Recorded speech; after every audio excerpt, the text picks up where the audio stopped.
मी सोलापूर माझे सोलापूर परिवर्तन व विकास समितीच्या वतीने सोलापुरातील सर्व झोपडपट्ट्यांचे पुनर्वसन करा अशा मागणीचे निवेदन सोलापूर जिल्ह्याचे पालकमंत्री जयकुमार गोरे यांना समितीचे अध्यक्ष विष्णू कारंपुरी महाराज यांच्या नेतृत्वाखाली शिष्टमंडळाद्वारे देण्यात आले।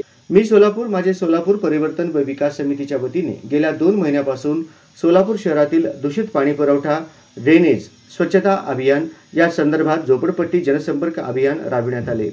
त्यावेळी झोपडपट्ट्यातील परिस्थिती अत्यंत गंभीर व प्रदूषित रोगराई पसरविण्यास मुख्य कारण असल्याचे समोर आले। याच कारणाने जगजीवनराम झोपडपट्टीमध्ये 2 चिमुकल्या अल्पवयीन विद्यार्थिनींचा मृत्यू झाला।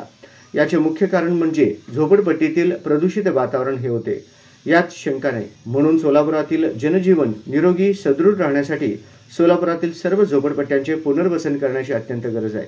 त्याचबरोबर स्वच्छ पिण्याच्या पाण्याचा पुरवठा करण्यासाठी ड्रेनेज लाईन व पाण्याची पाईपलाईन एकत्रित असल्याचे महापालिका अधिकारी यांनी प्रसिद्धी माध्यमांद्वारे जाहीर केले आहे आणि इतर नागरी सुविधांचा व्यवस्थित पुरवठा होण्यासाठी सोलापुरातील सर्व झोपडपट्ट्यांचे पुनर्वसन करावे असे निवेदनात नमूद करण्यात आले आहे।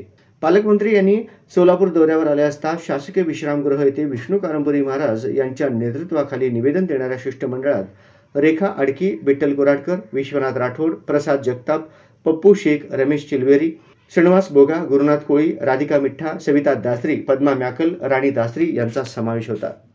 सोलापूर शहरांतर्गत असलेल्या 177 झोपडपट्टीच्या मी सोलापूर माझे सोलापूर परिवर्तन समितीच्या वतीने दौरा करून तिथल्या लोकांच्या अडीअडचणीचा आम्ही अभ्यास करून त्याबाबत सविस्तर निवेदन सादर केलेलं आहे।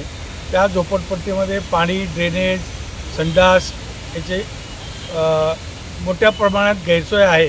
त्याबद्दल आम्ही आज माननीय पालकमंत्री गोरे साहेबांना आमच्या समितीच्या वतीने आमचे अध्यक्ष श्री विष्णू कारंपुरी महाराज व इतर आम्ही सर्व मिळून निवेदन दिलेलं आहे। या निवेदनाचा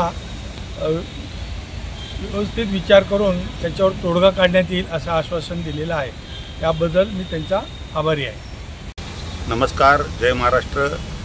आज आम्ही सोलापूर जिल्ह्याचे पालकमंत्री श्री गोरे साहेबांना निवेदन देण्याच्या माध्यमातून या ठिकाणी आलो असतो। प्रामुख्याने आमचं 3 निवेदन आहेत। एक बांधकाम कामगारांच्या समस्या बाबतीत निवेदन, ते आमचे उपाध्यक्ष अंगद जाधव यांनी त्यांच्या बाईटमध्ये सांगितलेलं आहे। त्याचबरोबर महासाहेब आपला सोलापूरच्या झोपडपट्टीबाबत सुद्धा निवेदन दिलेलं आहे।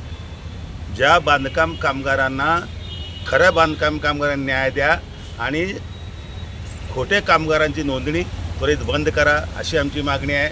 आणि झोपडपट्ट्याच्या बाबतीमध्ये पालकमंत्र्यांनी ज्याप्रमाणे जगजीवनराम झोपडपट्टीमध्ये सर्वे केले त्या अनुषंगाने त्यांनी 4 झोपडपट्ट्या पुनर्वसन करण्याचा विचार केलेला आहे। पण सर्व झोपडपट्ट्या पुनर्वसन केल्या पाहिजे अशी आमची मागणी आहे। त्याचबरोबर आमच्या सोहेल शेखच्या माध्यमातून आम्ही निवेदन दिलेलं आहे। त्या निवेदनामध्ये आम्ही महासाहेब विडी कामगार गृहनिर्माण संस्थेमध्ये जवळजवळ 15 वर्ष झालं त्या ठिकाणी राहायला गेलेल्या माणसांना सोय नाही आहे, नागरी सुविधा पुरवावी असं त्यांना विनंती केलेलं आहे। आणि त्या सर्व विनंतीला त्यांनी खास करून आम्हाला बोलून त्यांनी जो निवेदन घेतलं त्याबद्दल त्यांचा आम्ही आभारी आहोत। परंतु निवेदन घेतल्याप्रमाणे त्यांनी कारवाई करावी, गंभीरतेने लक्ष द्यावं एवढंच आमची मागणी आहे। जय हिंद, जय महाराष्ट्र।